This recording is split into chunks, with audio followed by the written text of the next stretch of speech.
everyone. Wow, it's the last day of our challenge, day 7. Hope you're feeling empowered and a little bit enlivened by all the things that we've been learning. I'm so super proud of you and stoked that you've come this far and that you're still on the journey and you're still doing it with such glorious curiosity. Today we're going to talk about self-care. And self-care is something that I'm extremely passionate about, particularly for women. But I want to kind of go beyond, again, the conventional wisdom around self-care, because for a lot of the time when I started realizing the importance of self-care, what I would do is I would fence off an hour for my self-care time. I would have a bath, I would go to yoga, and then afterwards I'd come back and I'd sit down to work and I'd go back to being horrible to myself. And when I say horrible to myself, I mean the endless cycle of self-criticism, the endless cycle of having to push myself and achieve, and the endless cycle of judging myself when I thought that I hadn't done well enough.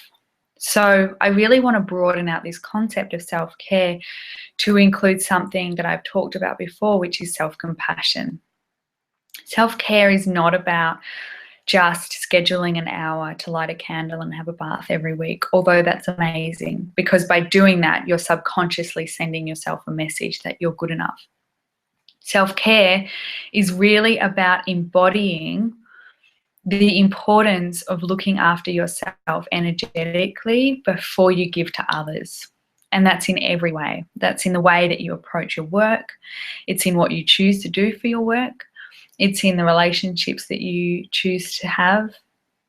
It's in what you put in your body. Self-care it's how you spend your money. It's everything. Self-care should be part of everything. And I'll tell you why. Because self-criticism is the number one reason I see us not reach the goals that we want.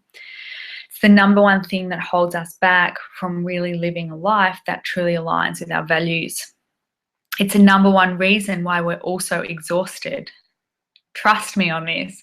When I've talked about this before, when we're being critical of ourselves, our body doesn't know the difference between a thought and what's happening in reality. And so we can send the same signal to our body hormonally through the fight or flight response as we would as if we were facing a real and rapid danger or threat. Our body interprets self-criticism as we're not good enough, and that's a threat, and that we can inadvertently activate the stress response. And that when we're doing that repeatedly on a day-to-day basis, and there's this background pattern running in our heads telling us we're not good enough, you can see the physiological and emotional and mental impact of that. So today is about self-care. It is about honoring yourself. It is about being open to receive compliments from others. It is about acknowledging that you've done this challenge for 7 days and really that you've asked for help. It's about giving yourself permission to do something for you this week. It's really about reconnecting with what you need and who you are and honoring it. Knowing that in doing so, you're going to be, as I've said before, a much better mum, a much better colleague, a much better partner, sister, better human. And I know we all think we don't have time for self-care and self-compassion, but the women that do truly start to embody self-compassion, they're the ones that are doing what they love, and they're the ones that are able to ask without any regret or guilt for what they need and what they want. And that enables them to make contributions far beyond what they were able to do before. So today, the challenge is very simple.